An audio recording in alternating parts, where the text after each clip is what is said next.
Yeah.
Be quiet, but it's a chapter of my life that I'd like to close.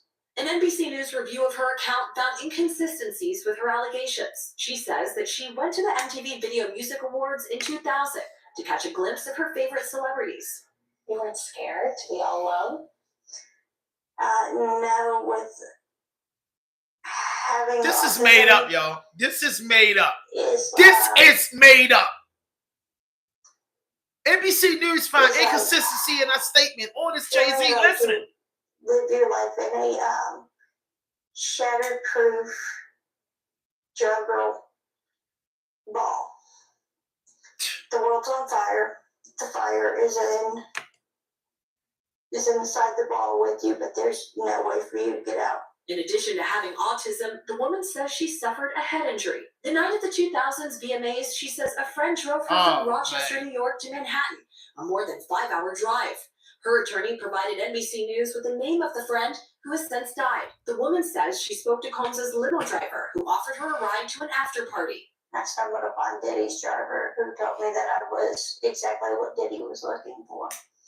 What did you think when he said that to you? I thought it meant that I was just pretty.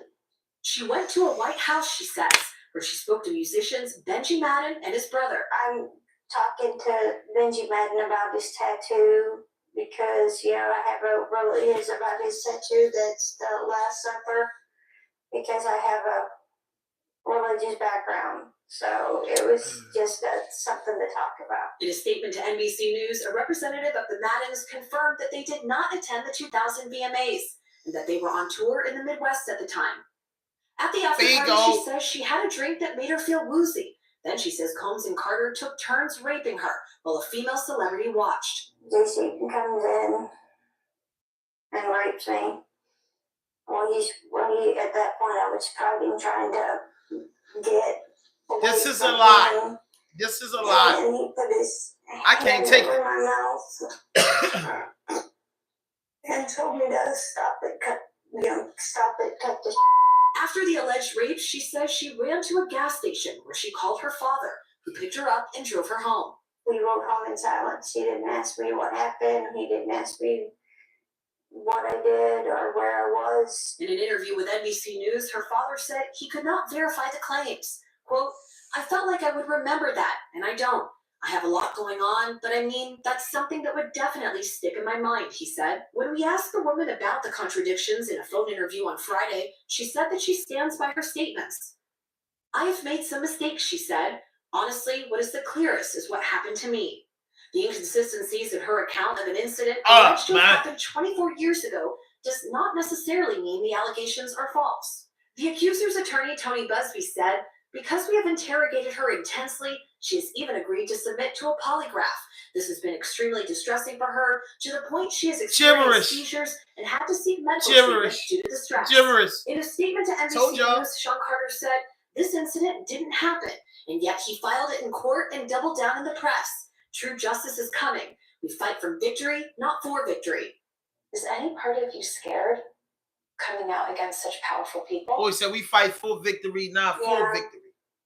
I'm scared of what happened, but I'm more afraid of letting it eat me alive. That's BS. Out than I That's am BS. That's BS. I'm convinced, y'all. She's a goddamn liar. She's a liar. I can't believe. Joining us now live, Chloe. We just heard a very strongly worded statement from JAYZ. What else are you hearing from him and his team? Yes, so his attorney said that they're going to ask the court to, quote, dismiss this frivolous case. And also moments ago, we heard from Diddy's legal team, and I want to read you some of what they said. They said, quote, this is the beginning of the end of this shameful money grab. And remember, he remains behind bars at Brooklyn's Metropolitan Detention Center, and his criminal trial begins in May. All right, very thorough reporting there. Chloe, thank you so much for that. So, I'm going to be honest with you. Now, y'all just heard it. Y'all just heard it out the lady mouth. Inconsistency. I told y'all this was gibberish, yo. This was a 1-800 call line that was put up against them boys, and they just trying to throw everybody in there to throw it up. This is just an attempt to assassinate their character. Like, bro, JAYZ wasn't raping no girl back in no 2000, bro. I just don't believe it, bro. I like I'm saying, man, I'm not saying the man don't have nothing in his closet. I'm not saying that I don't know the man personally to know a lot of shit. But this particular thing ain't the one to get him. This ain't the one to get him. This is a lie. You can just heard as clear as day. It's a lie. It's a lie. You know what I mean? You just thought you was pretty and you say, quit. Quit playing, yo. Stop it. You get what I'm saying? Like, come on, yo. Come on, bro. Then you roll home with your father, your king. You're from Rochester, New York. Whereas though, quote unquote, it's racist dads and believe that you're pretty because she's looking like she's white. You know what I'm saying? Daughter got raped and you ain't tell your father, y'all just stayed in silence. No, sir. No, sir. No, sir. Your father drive you 5 hours down the street and come back 5 hours to get you. And your friend dropped you off, but your father will come to get you. And he don't want to know what's going on with his 13-year-old daughter in 2000, the year that the towers got hit in the city. Come on, bro. Come on, bro. Come on, bro. It is a lie. It is a lie. It is a lie, bro. It is a lie. It is an attempt to bring that man down. That's the truth, bro. And now all the people that was going against the homie, man, you're going to regret that. You're going to regret that, bro. Like, come on, man. That girl made that up. I know she made it up. Y'all know she made it up. What more evidence do we need, bro? Come on, make it make sense. And I told people this. You're talking about big-time rappers. You're talking about big-time celebrities. You're talking about people. You're talking about people that make moves. You're talking about greatness, bro. You're talking about bouginess. You're talking about people that's like, bro, boys got too much pride, bro. This ain't no college guys, bro. These street guys, bro, they don't got time for that to be getting investigated for rape. Man, they ain't gonna think that girl ain't never gonna say nothing, just rape the girl and she just gonna leave out and nobody's gonna believe it. Don't nobody move like that, bro. Don't nobody move like that, bro. And this ain't gonna come back to haunt you. No, man. Come on, Jay-Z ain't stupid, bro. Y'all want people to be stupid, but the man ain't stupid. Hove is not stupid, bro. Hove not stupid at all, bro. Hove not stupid at all, bro. Hove not stupid at all, bro. And I just think this is really disgusting and disturbing, bro. You even put a man name in that. And you even put a man name in that. Put a man name in that is crazy work. It's crazy work. It's crazy work, bro. All respect it, bro. All respect it. All respect it. All respect it, bro. And Tony Busby, you know what I mean? Tony Busby, man, somehow, some way, you need to be, you know what I mean? You need to have some consequences. Tony Busby, you got a lot of answering to do. So, not that, you know what I mean, just to stay on the ball. So listen, P. Diddy has withdrew his appeal for a bail hearing. Old man Diddy just feel like he gonna sit it out and wait it out in his cell to his court date in May. He's probably not going for no postponements or nothing. The defense attorney just told him they ain't gonna give you no bail. It's too much going on. Let's lay low. Let's fight for this case. So Diddy withdrew his joint, and yeah. I mean, my man Diddy just feel like, hey, I gotta fight this, and that's just how it is. You know, welcome to our world, buddy.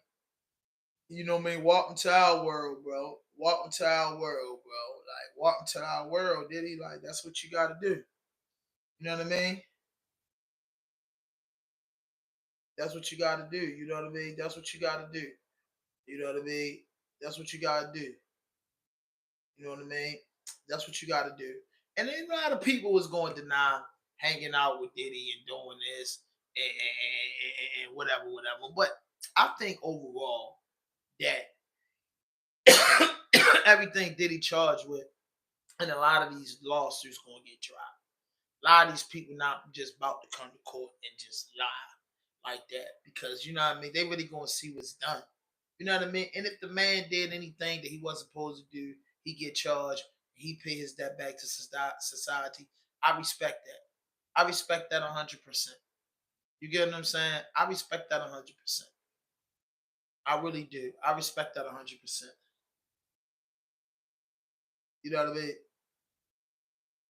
Now they said he raped the security guard. Dude's just taking drinks. This is what's weird to me, right?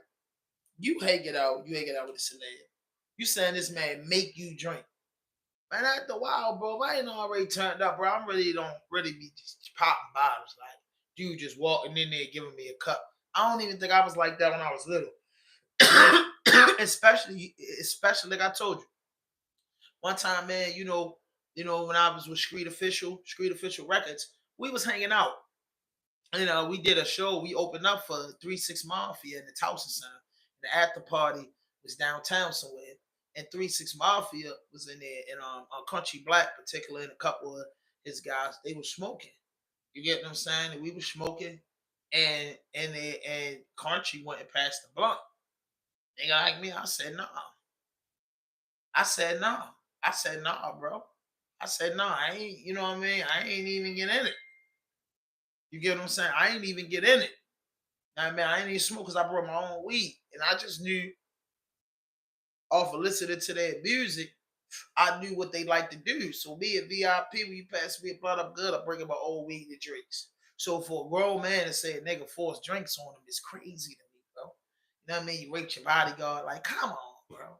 Like, come on, bro. Bodyguards supposed to know not to do no whole bunch of drinking. You did security guards and stuff like that. You supposed to be on point.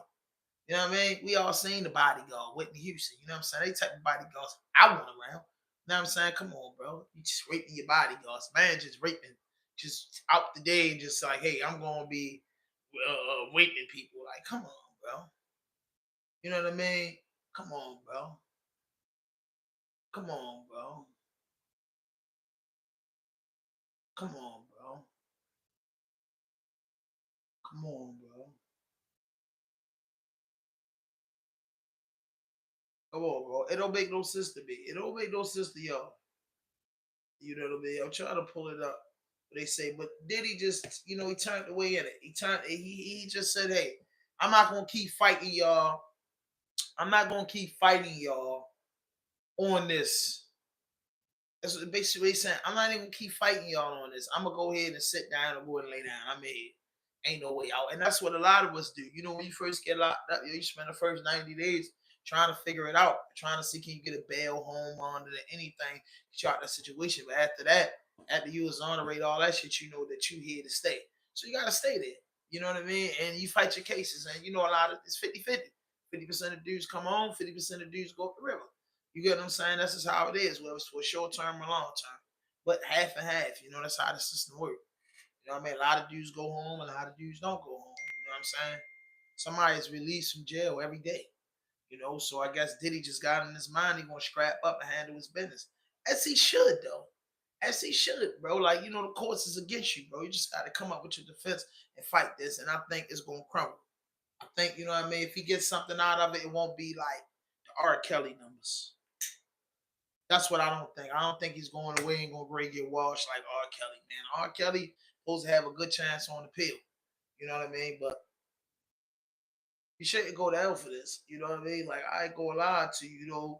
And David Dash spoke. There was an interview with David Dash or one of those joints, right?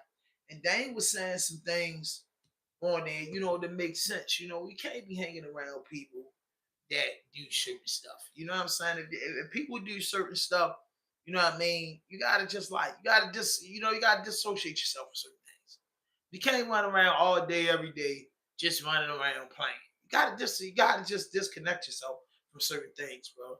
And like he said, this man's been doing this for a while. His thing's been going on for a while. Like I said, I'm not gonna tell you that I feel like Diddy is just out to clear water. You get what I'm saying? Nah, I don't. You know what I'm saying? But I feel like 80% of that stuff that they accuse that brother of, you know what I'm saying? I don't believe it. Some of that stuff, you seen him, in a domestic dispute with his girl at the time. He probably had some wild part. He probably did some things. But I don't think to that magnitude that they trying to put him on and hurt him the way they doing. Nah, man. You get what I'm saying? Nah, man. Nah. You know what I'm saying? Jeffrey Epstein ain't get this much press. You know what I mean? Jeffrey Epstein ain't get this much press. So now we got to talk about the $15 million man. The $15 million man on the run. Yesterday, if you seen my video, it was a little off yesterday, but it's called Raw Dopes. The Raws and Dopest interviews on the planet. So our interviews and our vlogs are just uncut, bro. We put it out the way we do it. Like, hey, you see our mistakes. We don't care. But the cartel dude, yes, sir. Yes, sir. Yes, sir. The $15 million bounty is out on this guy. And he's vicious. He's vicious. He's vicious. I heard a lot of stories about a lot of these guys. He's vicious. And they say, rumors have said that, estimated his total values of, 50 billion. You know what I'm saying? They say only like 500 restaurants in Japan. You get what I'm saying? And, the cartel dudes just don't be flossing their money buying big house. And they say he was a low-key dude. He didn't floss. He didn't floss, but he invested. You know what I'm saying? So real rich people don't do a whole bunch of, you know what I'm saying? Real rich people are just really, really, really brutal and rich. They make real people decisions. So, I've been watching and just studying the guy. And I did a video yesterday. Is you know what I mean? And it was like, yo, the list and the videos go on. The list and the videos go on. But I'm gonna play this clip right here from the news about his son. Fakes his death and ends up living in the Southland. He was hiding in plain sight. Now they say his son. They said his son faked his death. It was hiding in California, living back. And Mark, everyone truly shocked by this. This was a pretty elaborate plan, too. He faked his own death in Mexico, left the cartel, fooled those Mexican authorities, only to sneak into the U.S. to live like a life of luxury, of all places here in Riverside. It had worked out until the DEA and his plans all caught up with him. He had a fake name and a luxurious new life in Riverside. Federal agents say Christian Fernando Gutierrez Ochoa, a high-ranking Mexican cartel member, had faked his own death and was living comfortably and under the radar in a fancy Riverside home purchased with drug money. A shocking revelation for everyone in town. It's crazy. You probably walked by this guy, right? It's scary, you know. People out there gonna say never even knew that there was a drug cartel member, you know, among us and stuff. That's real scary, you know. The DEA tracked him down this week, a major bust of a key member of one of the most violent cartels, the Jalisco New Generation Cartel, or CJNG. Retired FBI agent Bobby Chacon, who battled organized they call themselves the New Age Cartel. Ochoa choosing to live in the U.S. was a bold choice. I think the guy arrested probably was operating with some level of comfort, thinking that his fake death in Mexico, which the Mexican authorities apparently bought, had worked for him here. The feds say the 37-year-old wasn't just casually trafficking meth and cocaine into the U.S. He was married to the game, quite literally. He's the son-in-law of the man known as El Mencho, the head of CJNG, who apparently helped Gutierrez Ochoa fake his own death and sneak into the U.S. so he could be with El Mencho's youngest daughter. Chacon says even if Gutierrez Ochoa intended to lay low in Riverside, just living here brings the potential of violence. Having somebody like this in your community is always going to be a danger. How? Not just from him. If you live in a community, who's going to be bothered? Against each other. So if another cartel found out he was here and they had members here, they could, you could have a cartel shootout. Those deadly consequences played out a year ago this week in the Willowbrook area when a member of the Sinaloa cartel and another man were shot dead. Gutierrez Ochoa is accused of trafficking 44 tons of meth and nearly 2.5 tons of cocaine into the U.S., but how much impact a single arrest has remains to be seen. I think arresting a guy like this makes a dent. But remember, it's a very big car and a very small dent. And the big fish remains out there. El Mencho's whereabouts are El Mencho ain't get caught yet. Sure, they got El Mencho, just doing my little studying. So, and this is intriguing to me because one thing I'm gonna say is that they cover a lot of our stories, right?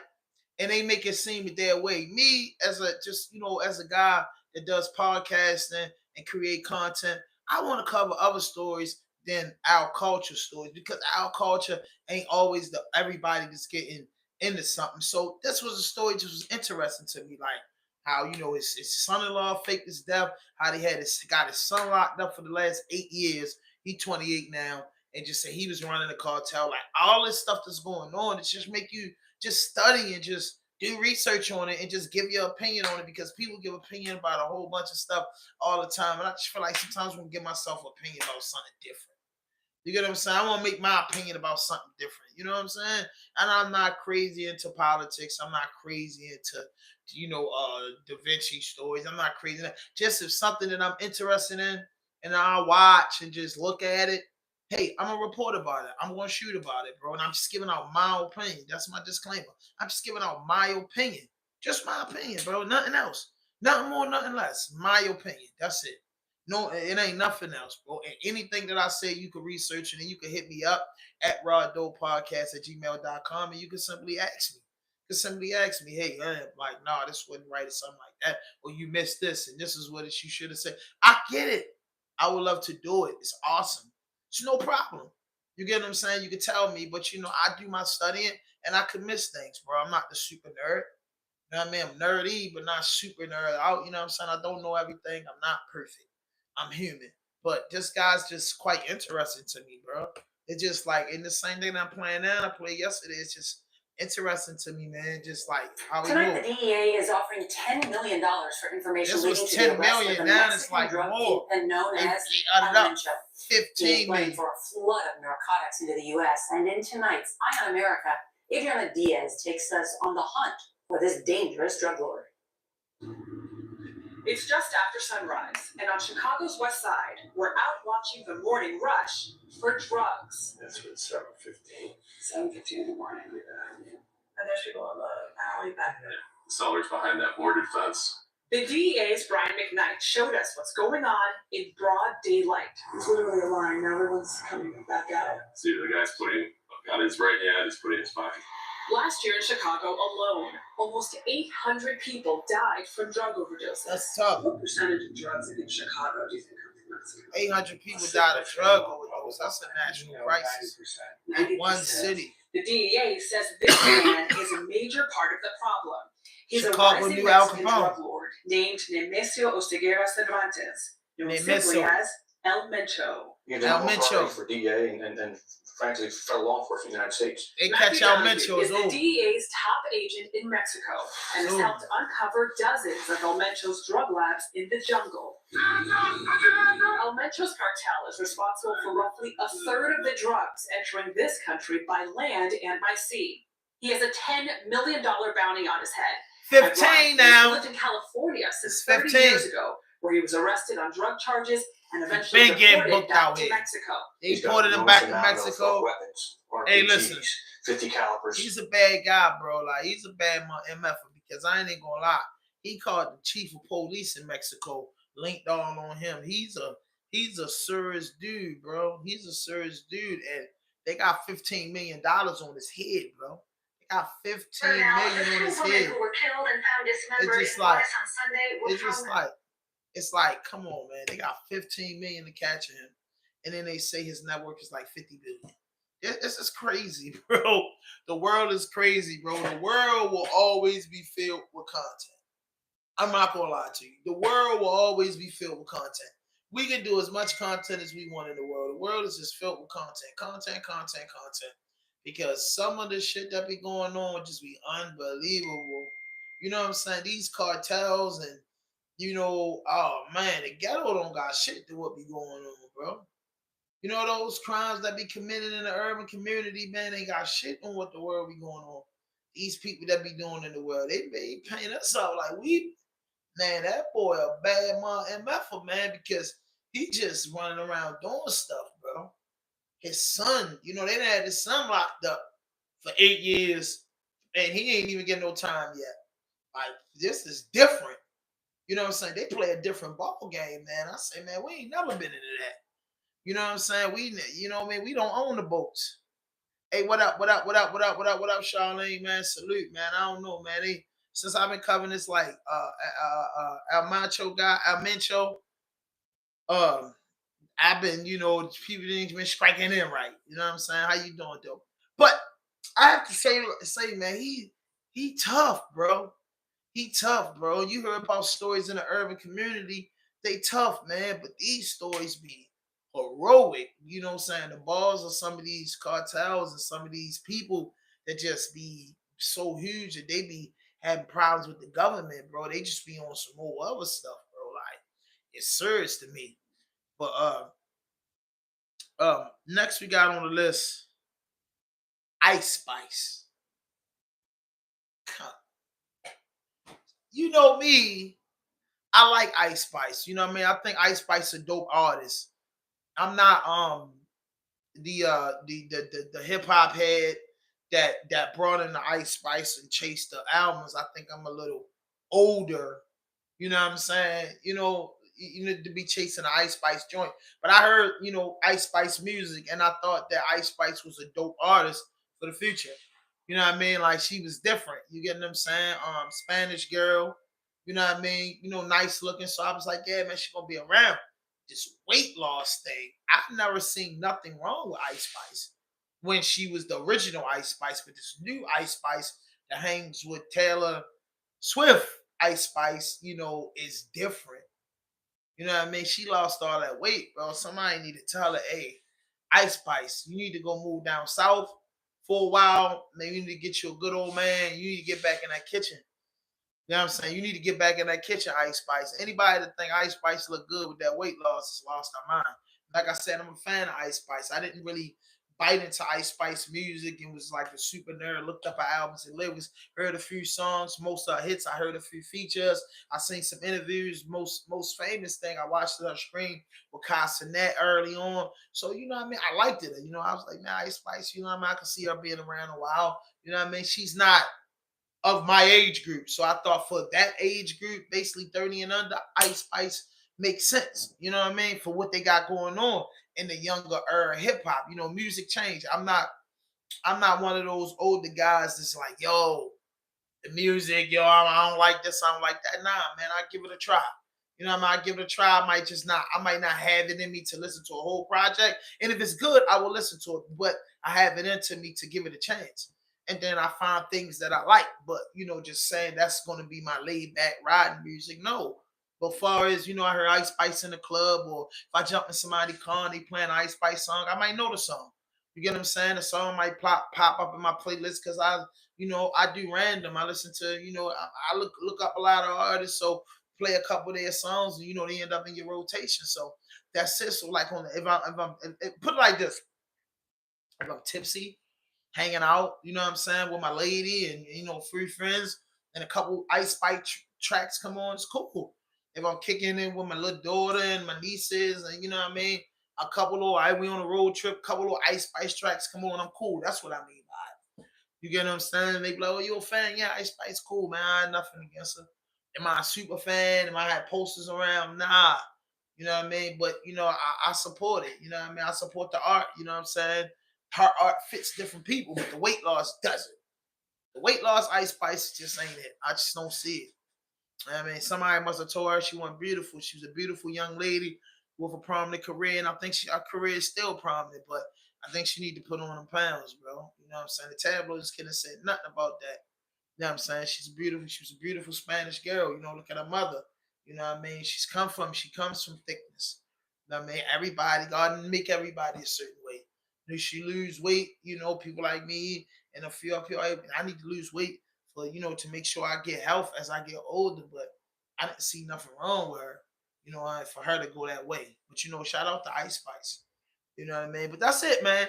I was just tapping in with my fan base. You know what I mean? I had to get up. I missed 6 in the morning. So, I'm a 6 in the morning guy. I like to get up 6 in the morning between 6:37 and deliver my content. I like to deliver some midday content. You know what I mean? I like to get in here twice a day. You know what I mean? So I'm here. I'm here now, you know what I'm saying? More content to deliver live stream on Sunday. Oh, I think I got Malcolm. I think, not tonight. Got Malcolm Boogs and here part 2 to that. So y'all gotta tap in with me, man. But hit that notification button, hit that subscribe button, drop a like, leave a comment, man. No fuck shit, no fake shit, no foolishness. Anything you say can and will be used against you on the internet. Raw Dope Podcast Vlog. Yes, yes, yes, yes. I've been staying focused. I've been staying focused, man. I just been getting in the lab. I've been taking them how they come. 2,800, 500, 80, 90, however the views come, I'm blessed. But I just want the subscribers to go up, and I just want to deliver good content. That's it. I just want to deliver good content, man. That's what I like to do. I like to create content, man. And content is my thing. And that's what I'm doing. I felt like that. I'm on it. Anything you do, you got to ultimately feel like, hey, sometimes we slack. But when you start putting the drill and putting, the nail in the coffin, boy, the knife in the hole, you know what I'm saying? You start seeing more. You know what I'm saying? You work hard, you play hard. You know what I mean? That's how we go. Yeah, it's part 2 coming up. Part 2 is coming up tonight. Part 2 is definitely coming up tonight, between the night and tomorrow. I'm waiting for him to call me. He didn't call me yet, but I'm waiting for him to call me. And we're gonna tap into part 2. The jail call, definitely part 2 coming. So I'm gonna be doing a lot of them too. So in the comfort of my own space, I can create. But my interviews coming too soon. A lot of my interviews coming. I got like 5 interviews for the year, and I'm lining them up to get in there. And then I'm focusing on 2025. Just getting we'll be doing a live stream. It's gonna be called Man Time Live Stream, and I'll be doing Topic Tuesday with probably Too Raw, Brittany Too Raw. You know what I mean? She, if y'all check out my page, she's on a lot of my Topic Tuesday, and then I think Big Coochie joined us, and I'm trying to just mix that up. So Topic Tuesday, that'll be done in studio. When we in the studio, Topic Tuesday, and just guess and just talk about a lot of messy stuff. And Man Time Sunday is just to give the brutal, honest opinion of men. It's important to let them know they're not forgotten about. Yes, yes, yes, absolutely, absolutely. So I just want to do that. So the Man Time Sunday, it probably be, featuring Kenny. And that just be like, man, you're just and listen, man, time Sundays or Saturdays. I don't know what I think it's gonna be probably Saturdays. Man, time Saturdays just really straight getting to the point. Dudes just giving their opinion about it. Opinion about the marriage life, stepdads, girlfriends, cheating, everything. It's just a beautiful, honest opinion of men. You know what I mean? Man time Saturdays. You know what I mean? That's it. You know what I mean? Man time Saturday. It's gonna be a big joint in the topic Tuesday. So going into the winter, they're gonna be two big shows on my channel that it's still under the Raw Dope Podcast umbrella, but there will be two like big things: the Man Time Saturdays and the Topic Tuesday. And the Topic Tuesday will be more dedicated to females, and then Saturdays will be more dedicated to the guys. You get what I'm saying? So that's it. That's how I'm mixing it up. That's how I give back to both here on Tuesdays, the top of the week. We breaking down that sticky shit. And then now the dudes is breaking down what they going to do. And that's what it is. And I will always bring you Raw Dope Podcast vlog from my basement. You know what I mean? From my studio and home space. I call it my at-home man cave studio.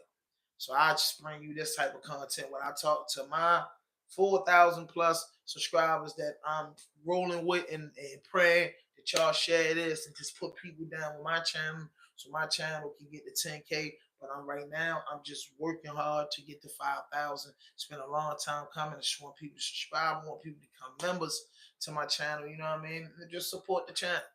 Just support the channel. I don't add the cash app for reasons. But it is what it is. But I might start putting the cash app up there if you want to donate to the channel, because it's like, yo, nobody wants to purchase a t-shirt or hat or anything. Like, I try not to put the app up there. You know what I mean? I try to just say, yo, just support the channel. But that's it, man. You know what I mean? But now sometimes I just get in my zone and I just can't let it go. But I gotta get into more about this guy. Now, the two women who were killed and found dismembered in Juarez on Sunday. You know what I mean? So Tonight, the man they call El Mencho is still a fugitive, but his son, the so-called Menchito, has just been extradited from Mexico to face U.S. prosecution. Rubén Oseguera González, El Menchito, fue declarado culpable. Yeah, them people deadly. Them people deadly. But you know what I mean? Yo. Tonight, the G, DEA what is up? offering $10 million. Y'all got to tap into the GOAT, man. Hey, that's it. El Mencho, that's the one. That's the money. That's the money, bro. That's the one. I've been on him, and I know you saying keep it in the G, like girl come out in an interview with JAYZ and they done chopped her head all off. You know what I mean? They done chopped her head all off, G. They done chopped her head all off. I knew it was fake. They done got a girl that says she's from Alabama and got this old trumped up story that she came from Rochester, New York, and JAYZ told her cut it out. Oh man, it's just a mess. It's just a mess, bro. And then Diddy withdrew his bail appeal. Diddy gonna go ahead and lay down and sit. And now El Mencho, he running around with 15 million. The feds got 15 million on his head. His son, his stepson faked his death. I mean, his son-in-law faked his death. His son been locked up. Man, it's a lot going on, man. It's a lot of good content, man. And I tap into that last video that my man dropped. He just dropped the video too, man. Make sure y'all hit that notification button. And make sure y'all hit that subscribe button. Like this video, man. I'll be tapping in. Oh yeah, she's not a girl. She just yeah. She just an autistic girl. Now she's autistic. That day she bumped her head. Like, come on, man. Tony Busby, you gotta do better. You know what I mean? That's for me, my next video. Probably later. Tony Busby, you gotta do better. Bugsby, you gotta do better. And then she just live in Alabama. That's just crazy to me, because you think about it. This happened in 2020, and I'm thinking, people move. People move every day. People run around and people just get out the way every day. So you say you live in Alabama now. That's funny to me. And then the lawyer that's suing is from Texas. And Alabama ain't too far from Texas. You get what I'm saying? Like, you done moved out of New York after this. I want to know, you know what I'm saying? Like, I want to be a lawyer interrogator. He's worth $50 million for extortion. That's crazy work. But I think Jay-Z and them gonna take it too far with him. See, dudes, this is what's really crazy about greed, right? Lawyers like Tony Busby be so greedy that they think that the greed is going to work all the time. And us, even in a podcast and in the streets, that's a part of that's a magnitude of a street guy. You know what I mean? We just keep getting money and just keep getting money till we just start thinking getting this money is legal. You know what I mean? You just getting this money that you getting is just legal. You get what I'm saying? This money that you getting is legal. That's how you feel. You know what I mean? You feel like this money that you getting is ultimately legal. You know what I mean? And that's how I feel with him. He just think that, after he got Deshaun, after he did some of the cases that he did, especially Deshaun, I think Deshaun Watson was his biggest one, if I'm not mistaken. What you say, Kim the G? Deshaun Watson was the biggest one he had, right? That's what I gotta know. Deshaun Watson was the biggest one, the biggest case, the biggest, I think got the most money from him. Or was it that old company? I looked him up and I forgot all the cases because he ain't on the top of my mind, but I don't know, man. I looked him up, bro, so I know a couple of cases he went, but I know which was most notable to me was when he did Deshaun. That was a lawyer that wanted Deshaun. Deshaun, got found not guilty of all that, and then they let him back in the NFL, but he still got the lawsuit. He get a lot of high profile cases. I know, but like Deshaun beat the allegations, and then the lawsuit came into play through him. You know what I mean? So bro really deadly. Bro really deadly. I ain't gonna hold you. Bro really deadly. He really deadly with it. So I can't even really fathom that. But I say that to say, man, when you get up in the high places, bro, so many people work with money, and so many people.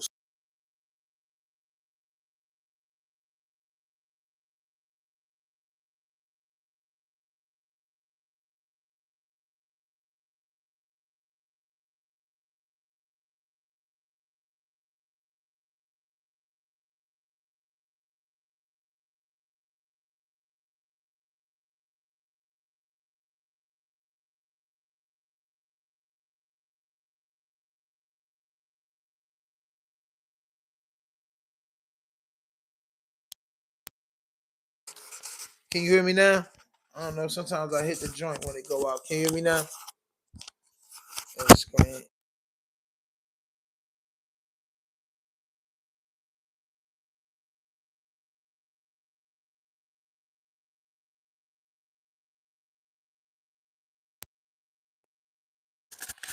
Yeah, can you hear me now? The mics be going dead sometimes.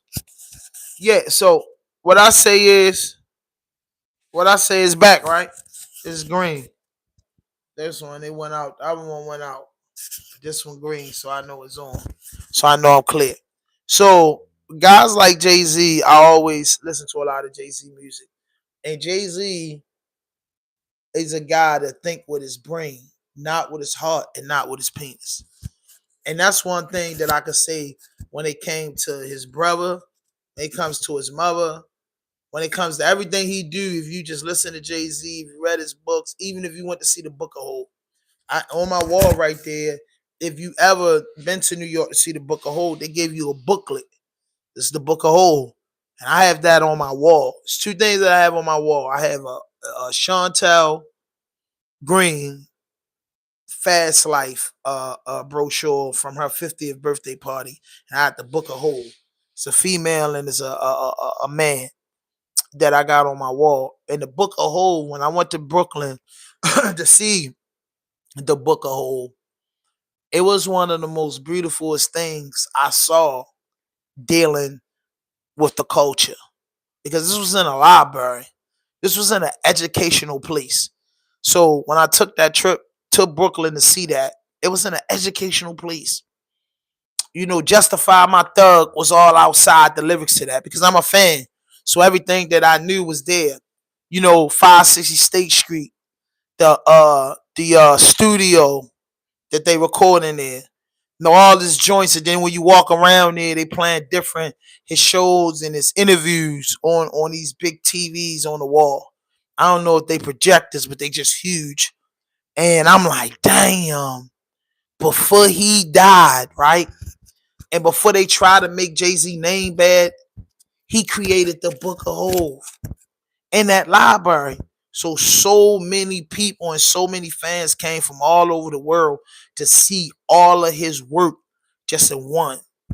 You know what I mean? From the bottles, from the Ace of Spades to the Deuces to everything he did in his life was inside of this library in Brooklyn.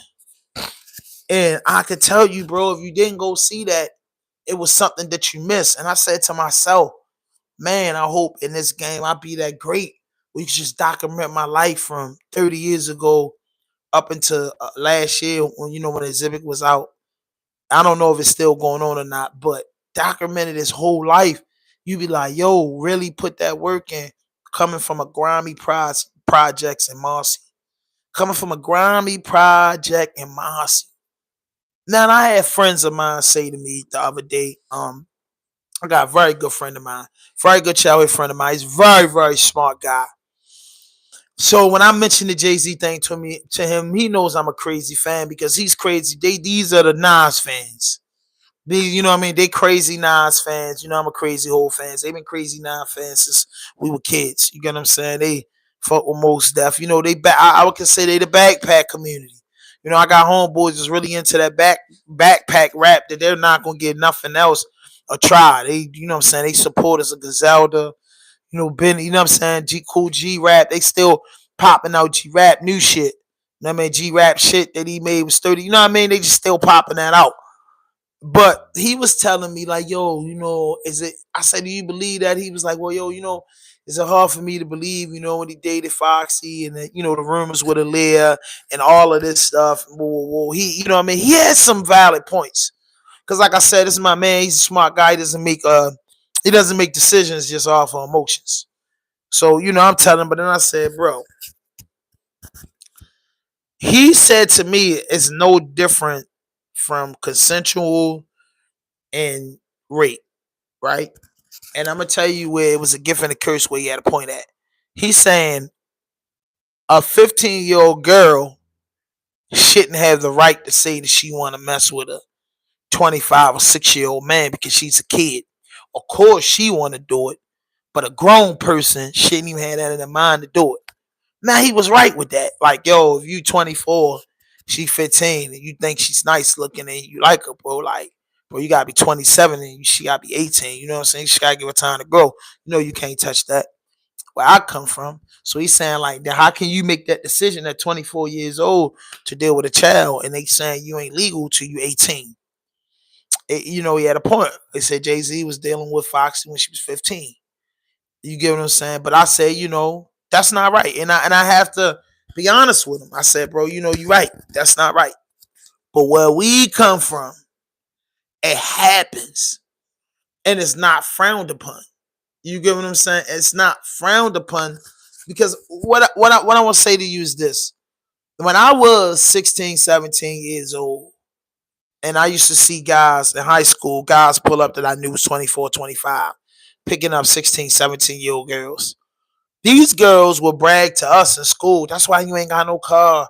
No, that's why you ain't doing this. Or that's why my boyfriend got a car. Well, they be at the lunch table bragging about these guys. You know what I mean? Make us like, phew. And I was, hustling in high school. You know what I mean? But, I had a little hoopty. But, these 24 and 25-year-old guys, guys was coming up there between the ages of picking these girls out. I'm honestly saying between the age of 20 and 25 years old.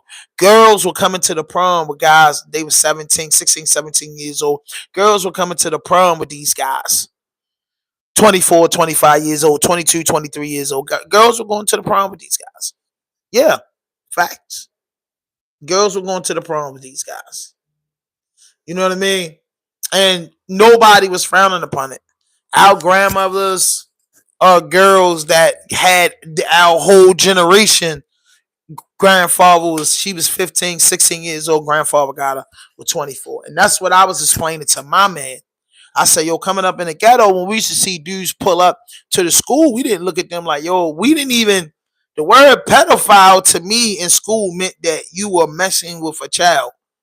I didn't think it was like being I'm saying maybe that's because I was uneducated. That's what I can honestly say. I just thought like, if an older guy messed with a girl, what my grandmother taught me was that mean that young girl was hot in the ass. That's what I was taught. I didn't was taught that she was raped and brutalized. Now, when you talked about rape, people that I heard got raped, they reported the rape, you know what I'm saying, and somebody got locked up. You know what I mean? I heard about dudes getting locked up for rape when I was younger in high school. You know what I mean? Some of it was true, some of it was false. I could tell you a lot. A lot of it was those parents that wasn't weird. I seen more, right? This is what I'm gonna tell you. When I was younger, I seen more girls being hot in their ass and get caught with a dude in high school, and a high school dude might get a rape charge because the girl didn't want her parents to know, or grandparents to know that she was fucking, so she'll lie and say that a dude raped her. It was a lot of dudes getting in trouble like that. Not a lot of dudes, but maybe 4 or 5 dudes out of a year. You know what I mean? Through my 9th, 10th, 11th, 12th grade was getting in trouble like that. And that was the thing. Some girls that was just getting caught fucking would just be like, oh no, he raped me or he forced me to do it. Say some crazy stuff, get the police involved. Some dudes went to jail. A lot of it was 50-50. Some dudes went to jail, some dudes didn't.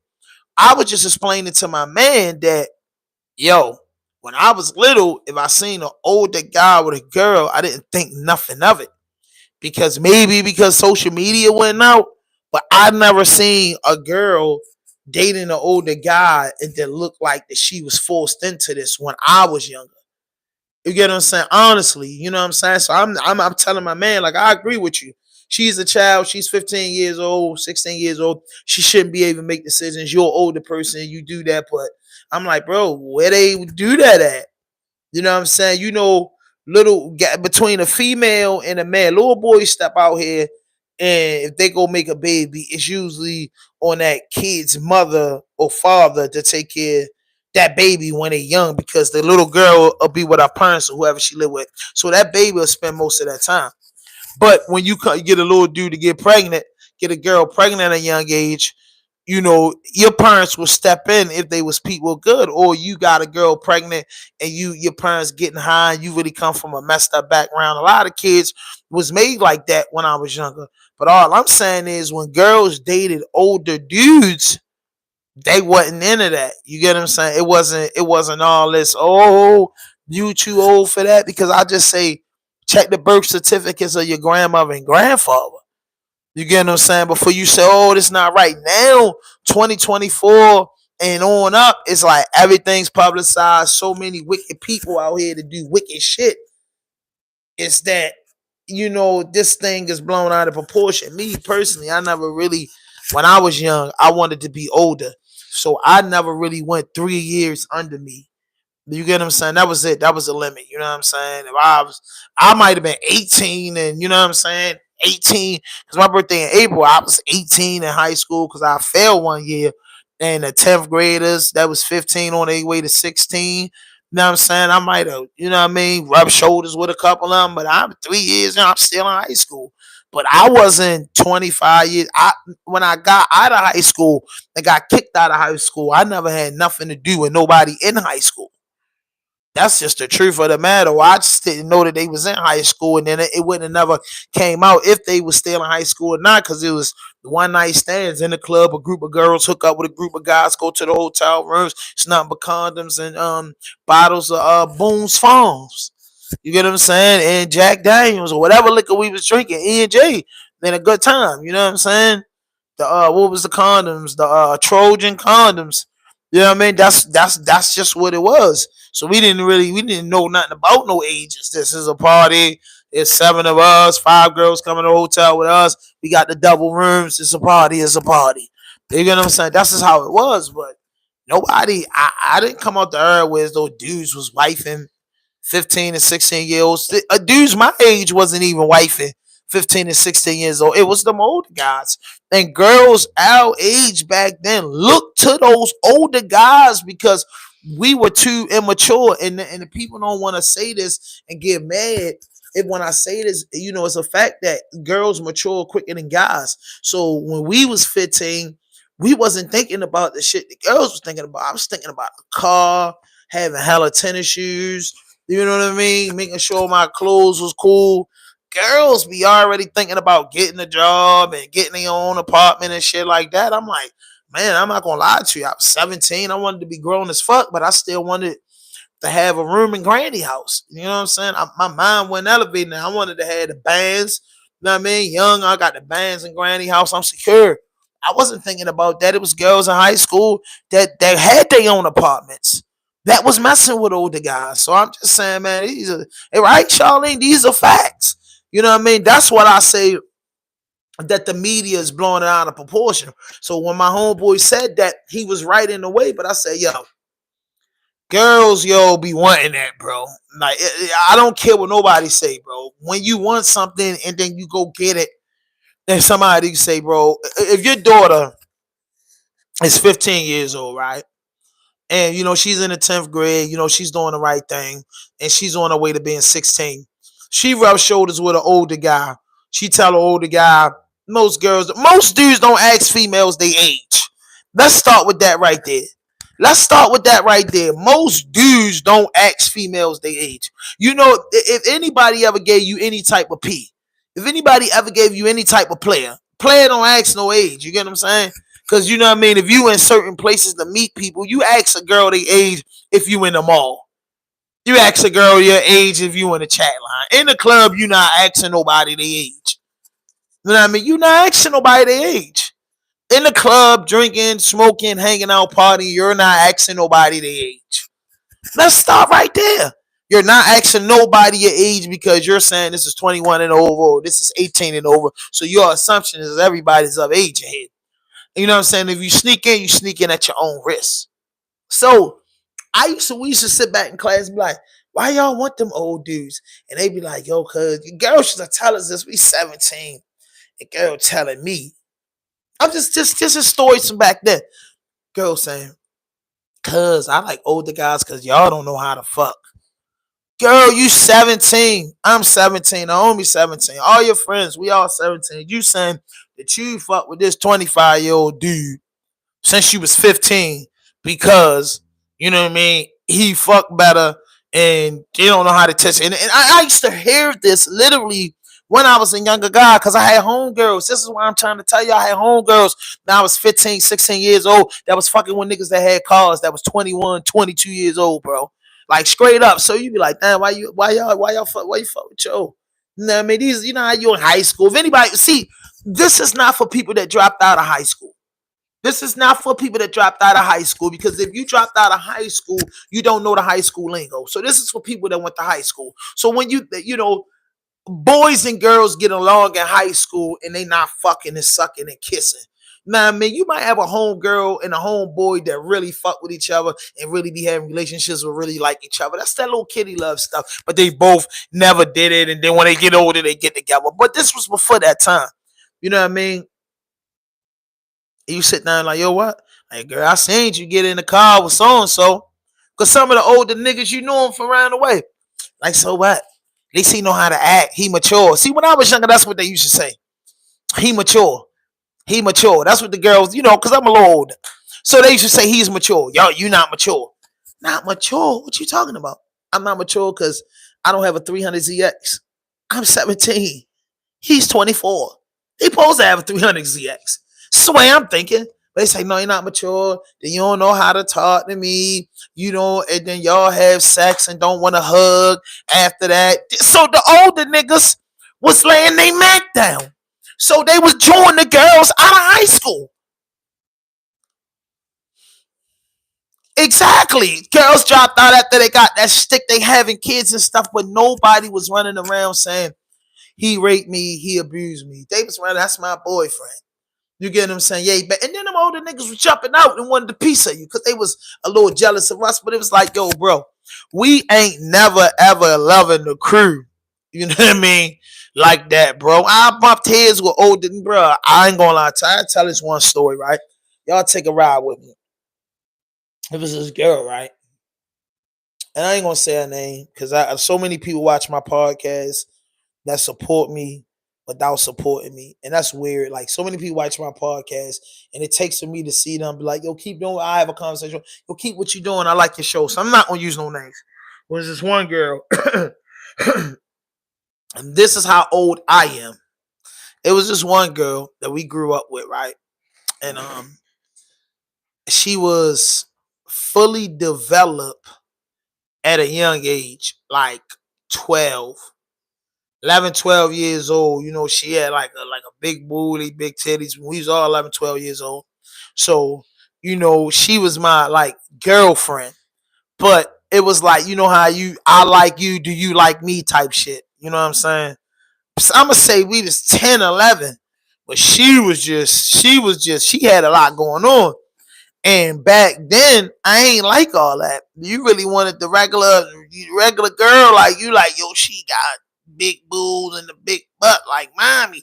You know what I'm saying? Like you wanted a girl that looked like the girls that you seen on like the girls that you seen on, you know, New Edition videos and the boys and Another Bad Creation. You wanted those looking girls, you know what I'm saying? You know, I'm just saying. So you just thought a girl supposed to look like a girl. You know what I'm saying? You ain't know nothing about milk and potatoes. But this particular girl, she had milk and potatoes in it. She had a deep voice, right? And I was like, she was my girlfriend, bro. And I think like I was like our first boyfriend, and we ain't never do nothing but do a pet kiss, a pet. You know, back in the day when you had a girlfriend, we wasn't too grown. So too grown was what we was already doing. You get a girlfriend, you give her a kiss, and then before you go in the house, you get another kiss, and she share candy with you. She bring her chips with you. Y'all hold hands in the park. It wasn't nothing that serious. All your dream was the homies gave you a high five if you got a kiss. You know what I'm saying? I'm out there. I'm that old. And then if you did a pants rub, might have got a soap opera kiss. If y'all was snuck in the house, go in the basement real quick.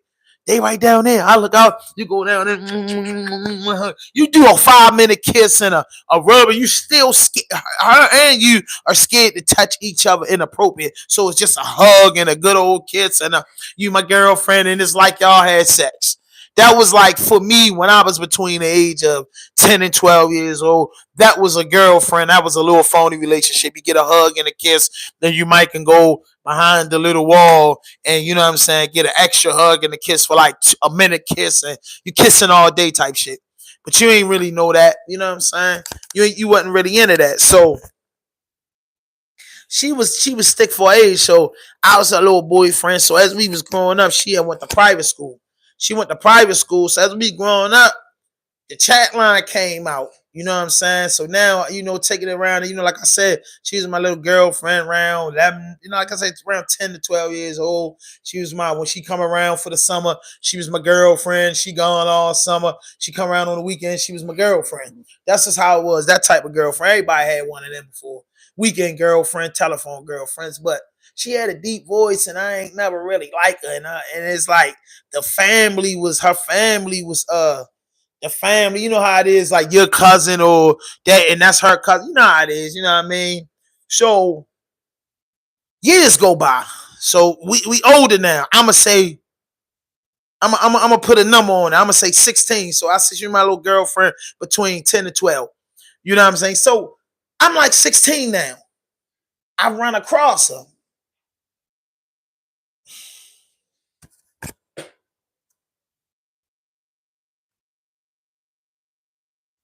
She was built like a 25-year-old. She was built like a 25-year-old. You know what I'm saying? So I told you at 11 and 12, it was like she was my little girlfriend, but she just had a lot going on. I was like, I wasn't into that. You know what I mean? But when I seen when they was like 16, 17, she had stacks like the International House of Pancakes. But she still had that voice that turned you off. She had stacks like the International House of Pancakes. Yo, listen, this girl, I want to say her name so bad because people know who I'm talking to if you're from Baltimore. This girl had a banging body. Like a banging body. Like a banging body, bro. And then she wasn't even that bad. I mean, I'm quite sure she probably grew into her natural beauty, but from the neck down, bro, she was that. And then she had an alright face. You know what I mean? And she come from a family. She come from a fortunate family. You know what I mean? She did come from a fortunate family because she went to private school and that type shit. She came from a fortunate family. So I run across her again. Boom. I don't know how it happened, but I think we hanging out at one of them little private schools and the parties and shit. And she was there and shit. She like, oh shit, Floyd. That's my name, my real name. She like Floyd. I'm like, oh shit, so and so and so. Like, what's up? Like, boy, what's your phone number? Boy, that's back then. We didn't have you had beepers. You had your beepers and you had your house phone. So I give her my house phone number, my beeper number. Okay, boom. I told y'all she was my phony girlfriend from when I was little. So and it's getting back to what I was talking about. So I hope I ain't lose y'all. So I'm talking to her a couple times on the phone. She thick, you know what I'm saying? And at this time, you know, a dude really, really getting a little bit of something, getting a little bit of cat, but ain't really nothing to really, you know what I'm saying? You ain't in that. You getting, you know what I'm saying? You 15 to 17, you learning the ropes. So boom, and I'm like, yo, I'm trying, you know, I'm trying to touch the waters. Anyway, but she liked me. So anyway, it was a charade. This is what I get to you about old niggas. Boom. I know it now. I remember we 16. She's 16. I'm 16. It's 11th grade. I'm in 11. My man, older dude, he 22. Listen to me, bro. Listen to me, bro. He was infatuated by this girl. You hear me? I did not understand. He was pressing down on me like, yo, you crazy or something, boy? You can't like the old dude should be like, yo, you don't know what to do with that. And I'm just saying to me, like, man, like, oh, like, what you mean? Like, I ain't know how to take that back. I'm like, man, what you mean? What I know, like, man, you scared and this and that. Scared. I'm like, yo, that's so and so and so, bro. I knew her every since I was 10 years old, bro. Like, showing my beeper, like, bro, you know what I'm saying? I was always hustling the people, showing my beeper, like, yo, like, bro, she beeps me 20 times a day, bro. And I let him hear some voice messages. You don't call me this and that. Like, man, nobody ain't paying no mind. Listen to me.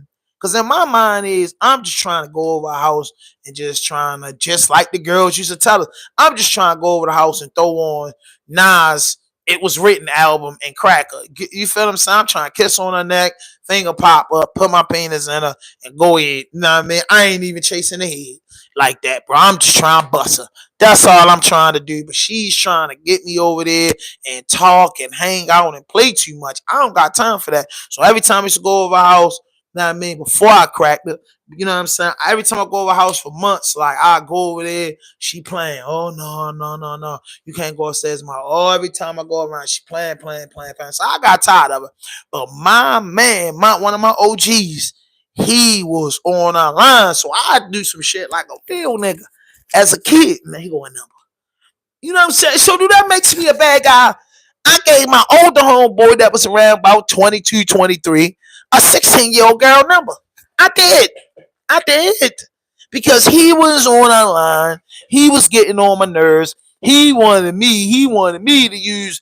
I'm telling him like, yo, she really like me, bro. So I'm telling him like, yo, she really, really like me. So I know since I was 10 years old, so I don't really want to be bothered with her. And I got a girlfriend already. I'm just keeping her around. But if she gonna let me, I'm just explaining this to him because, you know, when you 16, your logic is different from a dude 22 and 23. So I'm just explaining to him like, yo, she like me. I could call her right now, bro.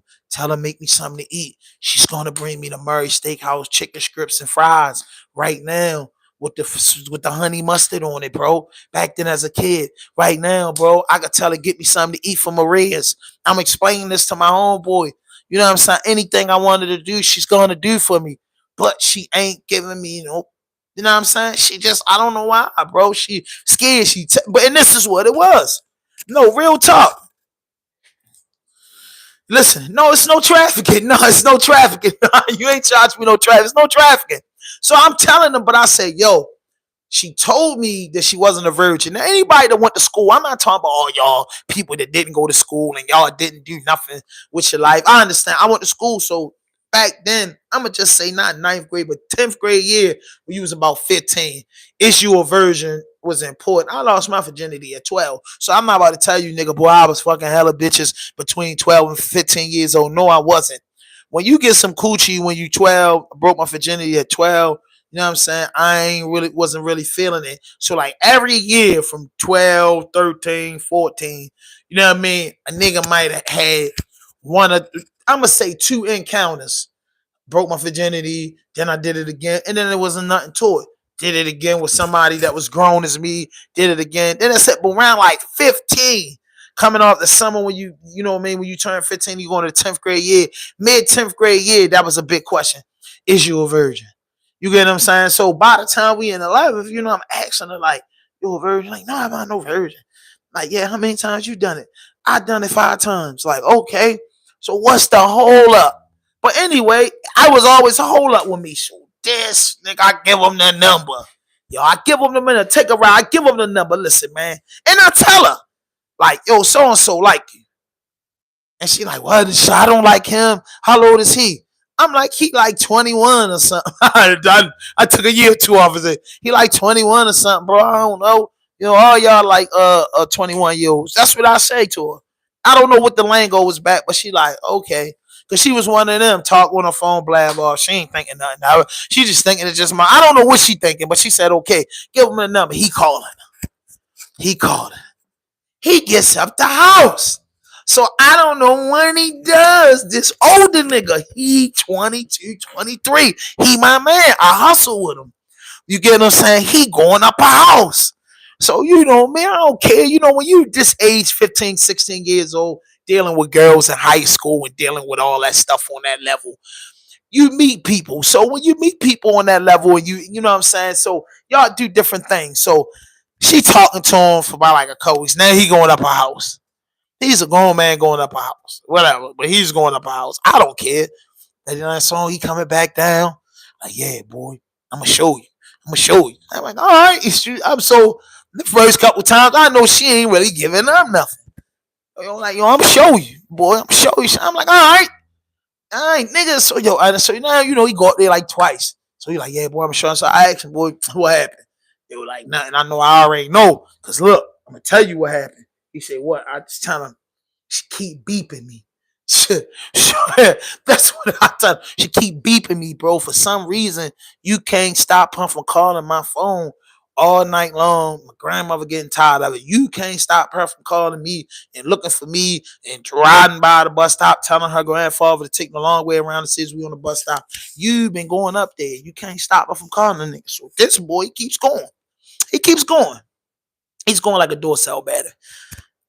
So I'm gonna give it like in a month time, a 30-day time. He go up a house about 5 or 6 times. Boom. She calls me. Why did you give him my number? So I say, yo, what the I said, oh, hold up. She mean why I give me a number? She like, yo, he crazy.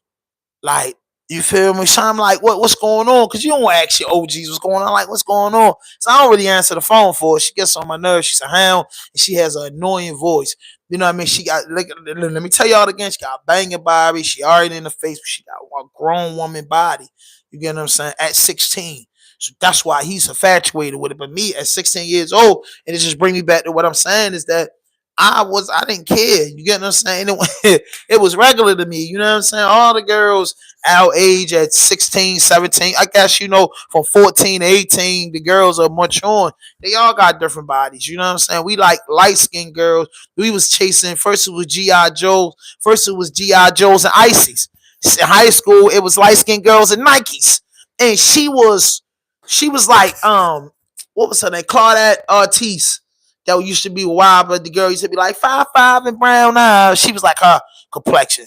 She was like dark brown skin. But back then, and no disrespect to nobody, back then in high school, we was chasing red girls, bro. You know, we come about that 80. We was chasing red girls. I mean, dudes had all girls was girls, bro. But you know, that was just like you had a pretty red girlfriend. You know, that was the thing.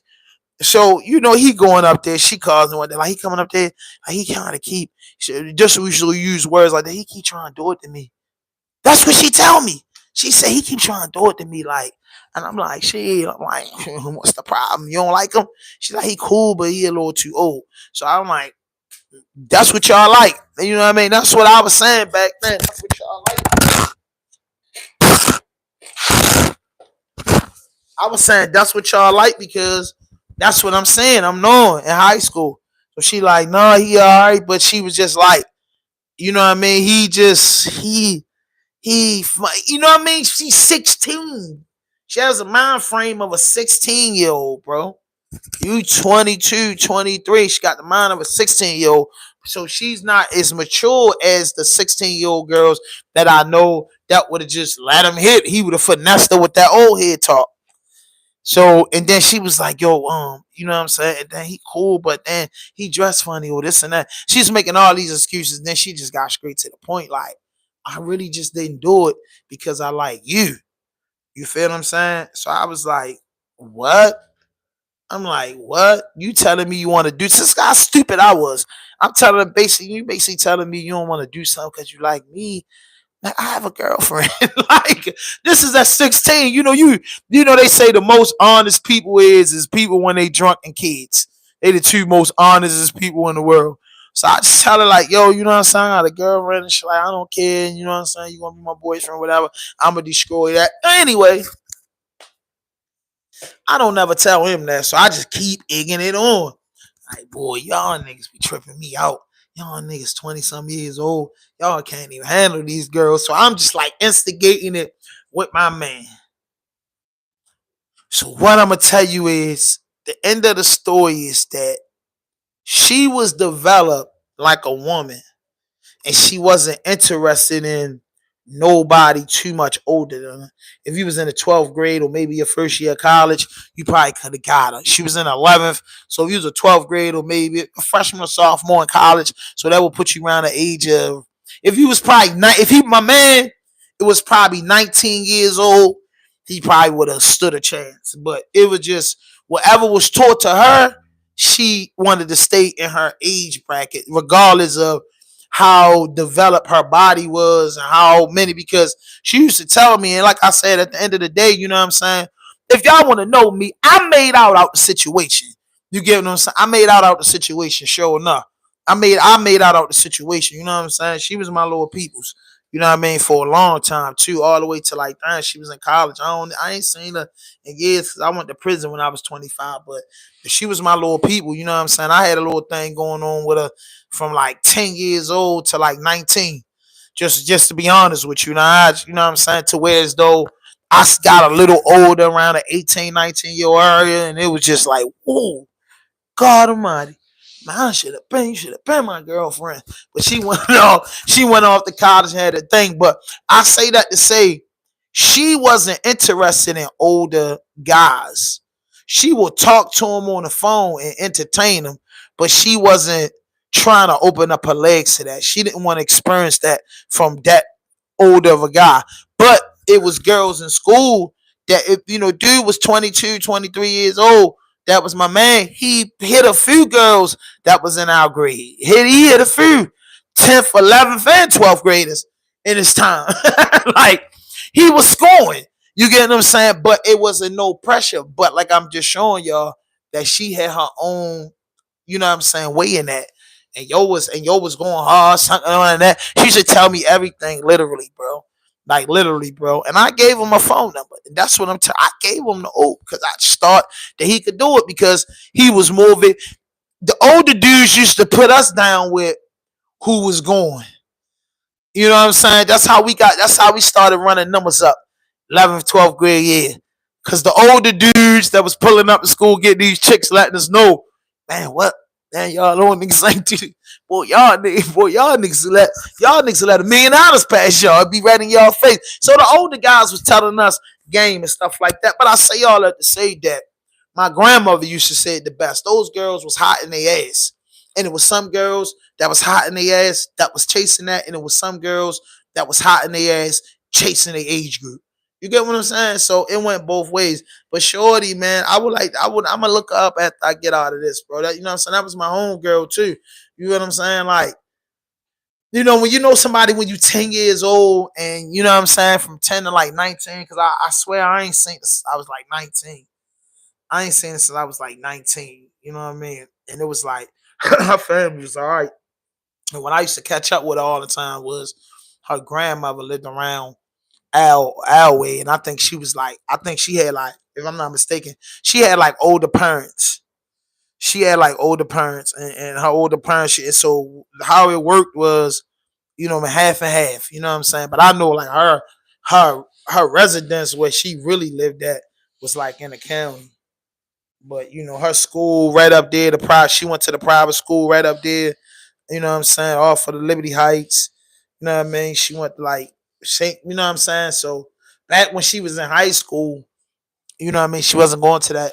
But she went to private school her whole life. You know what I'm saying? She went to private school her whole life. And I don't know what they was feeding that girl, but like I told you, she was thick when we was 11, 12 years old, the way as though I'm like, oh, what the fuck? She big as a motherfucker, like a man, like a fucking, like a goddamn woman, man. Like, not no homo. Like, she just like my auntie. You get what I'm saying? Like, for real. Like, y'all ever seen that? Like, she like my auntie. Like, not my auntie, but she like built like somebody, one of my big cousins. Like, I didn't understand that 11 to 12, so my mind wasn't messed up. You know what I'm saying? I didn't understand that 11 to 12, but when I got like 16 and ran across her again, oh shit. Like, you know what I'm saying? I started learning more about girls and girls' bodies. So I was like, oh shit, like she fat as a mother. You know what I'm saying? That was just it. In Baltimore, that's what we say when you say when a girl got a nice body and you from Baltimore, we say she fat as a motherfucker. That's Baltimore lingo. I put y'all down. If y'all heard somebody, so ladies, if you heard somebody from Baltimore, like, baby, you fat. And he not insulting you, bro. That means you thick. You that. And that boy said, if somebody said you fat as a mother, baby, good God Almighty, yeah. You know what I'm saying? Yeah, that's our lingo out there. So I don't think nobody else in the world say that. Baltimoreans should say, man, damn, she fat as shit. Now, I mean, that's just the lingo. She fat as a motherfucker. Good God Almighty. That's that's the lingo in Baltimore. And I'm telling you, boy, when I ran back, I want to say her name so bad, but I can't do that. But I ran across her, man. I said, God Almighty, if she ever see the podcast, you know what I'm talking. I said, good God. And my old head dudes let me know that. My old head dudes let me know. Like, boy, what you blind? Like, yo, what you blind? What you blind? And me, I was just tripping off of that because I like, yo, like it was funny. So it just get back to the JAYZ thing and back on topic with my man. So my man was just saying, you know, kids should make those decisions. You know what I mean? But it's all in the way that you raise your kids. And my grandmother used to say they was hot in their ass. And I can honestly say from high school to Job Corps, older guys always been dating younger women. And I personally didn't see nothing wrong with it if it was like no assault. But I'm guessing as I'm older now, like me at 45, bro, like I will never, ever, ever in my life really go under 30 years old. Like it's just not, it's just certain things that you just, when you get old and mature, because like I said, I was always one of them people that wanted to be grow up. So when you want to grow up and be mature and stuff like that at a young age, you know what I'm saying? You tend to not be into things behind you. You get what I'm saying? That's it. You know, I wasn't doubling back in high school. I wasn't doubling back. Once I got kicked out of high school, I was 18, going on 19. I got kicked out. I was 18 a year that I was turning 19. I got kicked out my 12th grade year, and I went to Job Corps. But I never just went back to high school. Like I never went back to high school. And my childhood sweetheart back then was still in high school.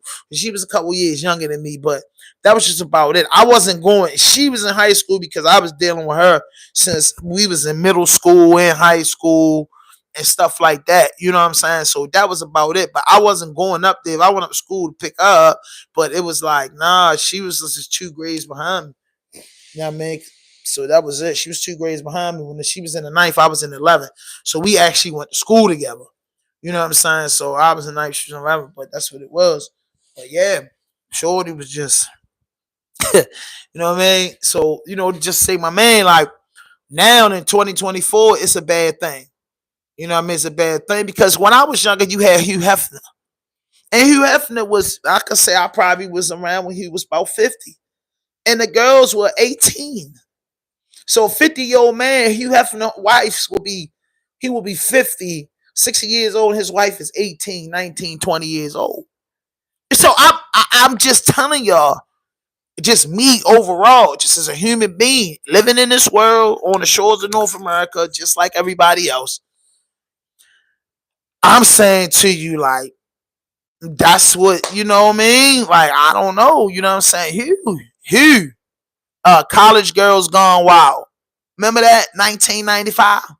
I grew up out of that. I grew up out of the Playboy College Girls Gone Wild. Sports Illustrated swimsuit models. I grew up out of that. And man, Sports Illustrated swimsuit model be a fresh 18-year-old. Playboy Mansion, 18-year-olds by the flock. It was so serious in the Playboy Mansion, and maybe because I was young, I didn't even look at them if they said they was like 30. Maybe because that wasn't for my eyes. But when you looked at the Playboy mag, you just knew you was going to see teenage girls in it. College Gone Wild, you knew you were going to see teenage girls, so it was attractive to me as a teenager. But a lot of older dudes were entertaining this. Like, real talk. These fraternities, when they go back, the fraternities grow bigger and bigger and bigger, and the members get older and older and older. And they party with the younger and younger and younger. But nobody says nothing. And it's not a problem. In my eyes, I'm just saying, bro, if nobody's disagreeing with it and it's no big thing, I'm not tripping off of it. You know what I'm saying? I'm just being honest with you. I'm not tripping off of it at all.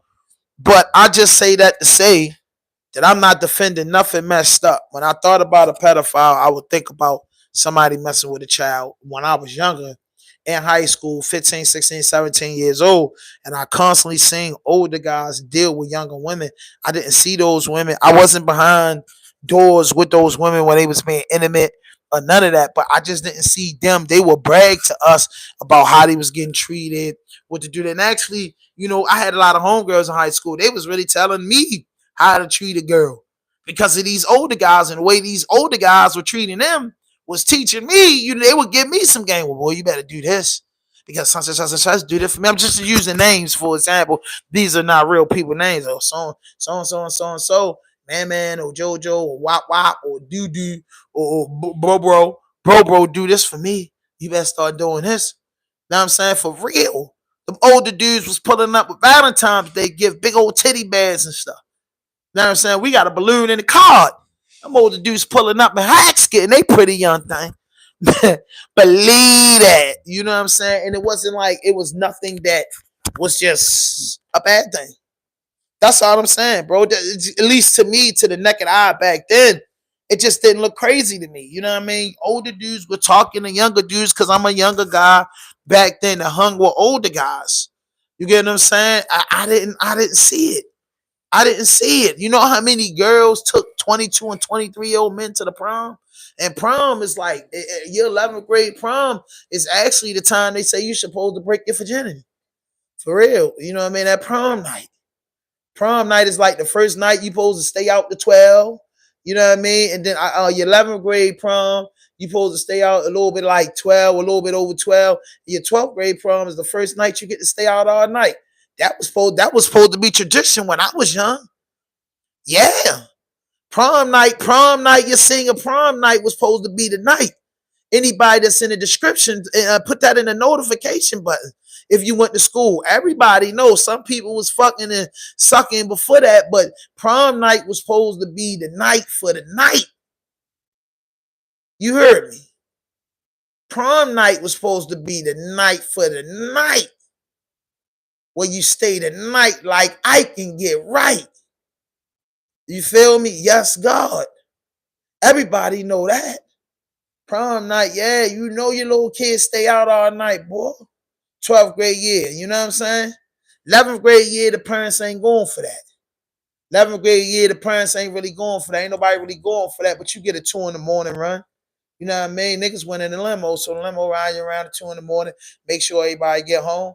That 12th grade prom, you know what I'm saying? Everybody, the big thing was everybody driving to the prom. So when you driving to the prom, boy, it was, of course, it was tons of limos, but driving to the prom was a big thing. Your parents let you drive to the car, hold the car all night. And then, back then in high school, you went to the prom, you stayed out all night, you went to King's Dominion the next day. That was a big thing when we was kids. I don't know if kids still do that. You go your 12th grade prom, next day you go to a water park or something. Because, senior proms were usually in May. You know what I mean? That's what it is, man. But that's all I got for y'all, man. I chopped it up with y'all. I supposed to end this. But Charlene, she kept me in here. You know what I mean? He kept me in here. And like I said, man, I like to tell my stories. And, every time you tap into my vlog, I ain't going to always just get into, I'm going to always get into, what's news, sports, and entertainment, hip hop, definitely. But then sometimes I just take a ride in my mind because I got, 45 years of stories to tell. You know what I mean? I honestly say, 40 years. I got 40 years of stories to tell. You know what I mean? So, yeah, man, make sure y'all hit that notification button. Make sure y'all hit that subscribe button. Drop a like, leave a comment. Listen, man, I promise Sunday I will be up at 6 a.m., 6:30 getting busy like the Bunky dance. You know what I mean? Because the morning is my shit. And that morning with me is going to turn into, remember I tell you I'm going to speak this in existence. Two things that my goal is as a content creator is I would like a SM radio morning show from 6 a.m. to 10 a.m. And I will also like my podcast interview to be like late night television. Real talk. That was like my goal to be like late night television. Jay Leno, Jimmy Kimmel, all those guys, Jimmy Fallon, all those guys, you know what I'm saying? Jimmy Carson, Arsenio Hall, #1 in my book. Late night talk show is my dream. And I'm getting to that age where like they give you that late night talk show. You know what I mean? I want a late night talk show. And if I can't create the late night talk show, you know what I mean, with a big network, I'm going to create it on YouTube. So that's why you see me fishing all over the board.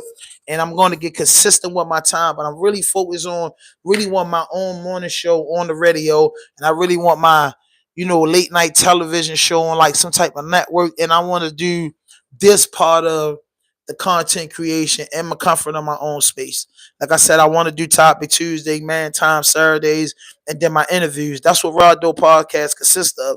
Topic Tuesday, Man Time Saturdays, and my interviews. I started out doing interviews, podcasting, you know what I'm saying? Podcasting about any and everything. You get what I'm saying? And mainly about the culture. So now I'm just on it like my goal in life when I first started my podcast, like, yo, I want this to get big towards like late night televisions to do anything. So having a morning show would just allow me to play hip hop and wake you up with the news, sports, and entertainment, but play music. I love music, bro. I love hip hop music, neo soul music, R&B music, gospel music. You know what I mean? I love it all. I love music. I love jazz. I love rhythm and blues. I love classical music. I love instruments. I like go-go. You know what I'm saying? I like live bands. I love music. I love music. And my favorite genre of music will be #1 hip hop. After that will be secondary R&B. After that will be probably gospel. After that will be reggae. You know what I'm saying? After that will probably be jazz. After that be some types of soft rock. I like country songs. I just love music, bro.